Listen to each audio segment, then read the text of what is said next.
آمنت بالله وملائكته وكتبه ورسله واليوم الآخر والقدر خيره وشره من الله. الحمد لله رب العالمين والصلاة والسلام على سيد الأنبياء والمرسلين وعلى آله وصحبه أجمعين. میرے دینی اور ایمانی بھائیوں، پچھلی قسط میں ہم نے بتایا تھا کہ فرشتوں پر ایمان لانا ضروری ہے. آمنت باللہ وملائکتہ وکتبہ.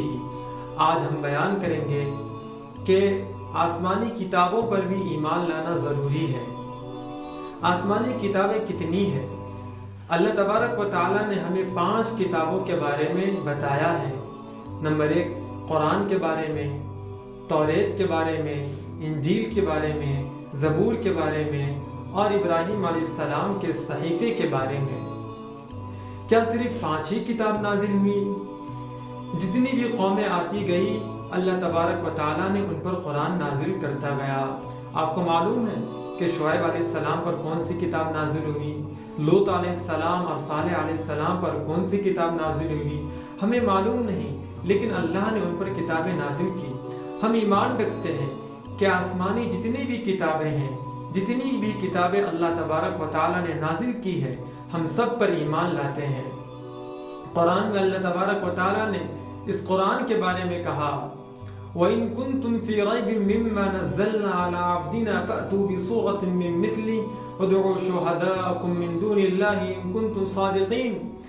کہ اگر تم لوگ قرآن کے سلسلے میں شک کرتے ہو کہ یہ اللہ کا کلام نہیں ہے تو تم سب لوگ مل کر، جہاں تمہارے اندر اچھے اچھے ادیب موجود ہیں، انٹلیکچوئل ہیں، پڑھے لکھے ہیں، سارے لوگ مل جاؤ اور قرآن کی ایک چھوٹی سی صورت فَأْتُوا بِسُورَةٍ مِّن مِّثْلِهِ، قرآن کی سب سے چھوٹی صورت اِنَّا أَعْطَيْنَاكَ الْكَوْثَرَ ہے، کم سے کم اس کے مثل بھی ایک صورت لا کر دکھا دو اگر تم سچے ہو. فَإِن لَمْ تَفْعَلُوا، وہ ایسا نہیں کر سکے، اور وَلَن تَفْعَلُوا، اور کبھی بھی ایسا نہیں کر سکیں گے. یہ ان کے بس کی بات ہی نہیں ہے. لہذا قرآن اللہ کا کلام ہے. قرآن عربی زبان میں نازل ہوا ہے. کیا تمام آسمانی کتابیں بھی عربی زبان میں نازل ہوئی؟ نہیں. جو ان کی قوم کی زبان تھی اللہ تبارک و تعالیٰ اسی زبان میں ان کی کتابوں کو نازل فرماتا تھا. جیسے کہ تورات ان کی زبان میں نازل ہوئی. اگر ان کی قوم کی زبان کے علاوہ کسی اور زبان میں نازل ہوتی تو لوگ یہ کہتے تو جو تم پڑھ رہے ہو تم ہی سمجھو، تم ہی ایمان لاؤ، ہمیں اس سے کیا مطلب. لہذا اللہ تبارک و تعالیٰ نے قوموں کا خیال رکھ کر، ان کی زبانوں کا خیال رکھ کر کتابوں کو نازل کیا ہے. اور اسی طریقے سے اللہ تبارک و تعالیٰ نے تورات حضرت موسیٰ علیہ السلام پر نازل کیا، انجیل حضرت عیسیٰ علیہ السلام پر نازل کیا، زبور حضرت داؤد علیہ السلام پر نازل کیا، اور قرآن میں صحف ابراہیم کا لفظ آیا ہے کہ ابراہیم علیہ السلام پر ایک صحیفہ نازل کیا، اور حضرت محمد صلی اللہ علیہ وسلم پر اللہ تبارک و تعالیٰ نے قرآن شریف کو نازل کیا. اللہ تبارک و تعالیٰ کہتا ہے اِنَّا نَحْنُ نَزَّلْنَا الذِّكْرَ وَإِنَّا لَهُ لَحَافِظُونَ، کہ قرآن کو ہم نے نازل کیا ہے اور ہم ہی اس کی حفاظت کریں گے. تو کیا اللہ تبارک و تعالیٰ نے توریت اور انجیل کی حفاظت نہیں کی؟ نہیں. اس کی حفاظت کی ذمہ داری ان کی قوموں کو سونپ دیا گیا تھا کہ وہ اس کی حفاظت کریں، لیکن ان لوگوں نے اس کی حفاظت نہیں کی. جب حضرت عیسیٰ علیہ السلام کو اٹھا لیا گیا اور تو وہ انجیل پوری تتر بتر ہو گئی. بعض لوگوں نے عیسیٰ علیہ السلام کے کلام کو انجیل سمجھ لیا، بعض لوگوں نے عیسیٰ علیہ السلام کے ساتھی یعنی حواریوں کے کلام کو انجیل سمجھ لیا، بعض لوگوں نے منمانی کر کے انجیل بنا دیا. اس طریقے سے انجیل میں تحریف کر دی گئی، اور اسی طریقے سے توریت کے اندر بھی تحریف کر دی گئی، اور ان لوگوں نے اپنی منمانی باتیں اس کے اندر گڑھ دی اور کہا یہی توریت ہے. لیکن اللہ تبارک و تعالیٰ نے قرآن کی حفاظت فرمائی اور قرآن میں آج تک کوئی بھی تحریف نہیں کر سکا. ایک واقعہ بیان کیا جاتا ہے کہ خلیفہ مامون کے زمانے میں مجلس لگا کرتی تھی، اور اس مجلس میں بڑے بڑے انٹلیکچوئل اور پڑھے لکھے دانشوران آتے تھے اور سب اپنی اپنی باتیں کہتے تھے. ایک مرتبہ ایک یہودی بھی اس مجلس میں آ گیا اور اس نے بھی اپنی زبردست تقریر کی. مامون نے کہا اگر تم ایمان لے آتے تو کتنا اچھا ہوتا. اس نے کہا ہرگز نہیں، میں ایمان نہیں لاؤں گا. اس کے بعد وہ یہودی چلا گیا. اس کچھ دن کے بعد وہ یہودی واپس آیا اور وہ ایمان کی حالت میں واپس آیا.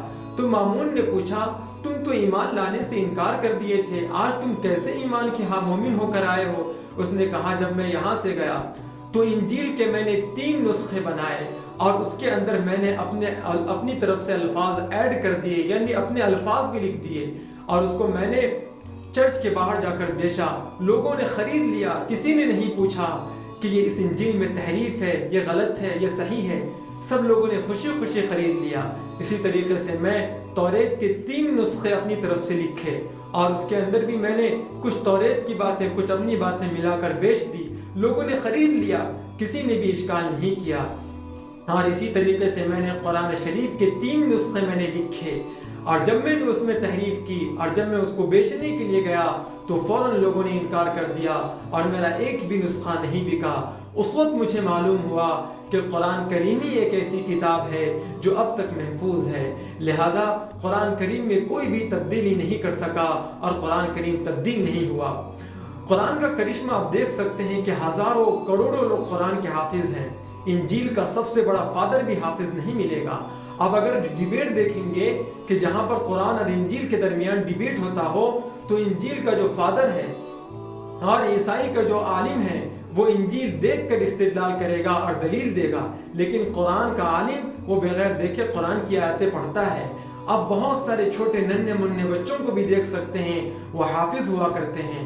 وَلَقَدْ يَسَّرْنَا الْقُرْآنَ لِلذِّكْرِ فَهَلْ مِن مُدَّكِرٍ, ہم نے قرآن کو بڑے آسان انداز میں نازل کیا ہے نصیحت تاکہ نصیحت حاصل کرنے والے اس سے نصیحت حاصل کر سکیں. کیا سارا کا سارا انجیل اور سارا کا سارا توریت اس کے اندر تحریف ہو چکا ہے؟ نہیں, بعض انجیل اور بعض توریت ہو سکتے ہیں کہ ابھی بھی اس کے اندر تحریف نہ ہوا ہو اور وہ اللہ کا کلام ہو. لہٰذا ہم تمام مومن کی اور ہم مومن کی ذمہ داری ہے اور ہماری یہ ہم پر واجب اور ضروری ہے کہ ہم قرآن یعنی قرآن کے ساتھ ساتھ جتنی بھی آسمانی کتابیں نازل ہوئی اس پر ہم ایمان لائیں اور اس کو اللہ کا کلام تسلیم کریں. اور اللہ تبارک و تعالیٰ نے خود قرآن میں فرمایا ہے کہ ہم نے قرآن کے اندر تمام آسمانی کتابوں کا خلاصہ ہم نے بیان کر دیا ہے. لہذا قرآن تمام آسمانی کتاب کا خلاصہ بھی ہے. اللہ تبارک و تعالیٰ سے دعا کریں اللہ تبارک و تعالیٰ ہم سب کو مکمل اور صحیح طریقے سے ایمان لانے کی توفیق نصیب فرمائے. وآخر دعوانا ان الحمد للہ رب العالمین.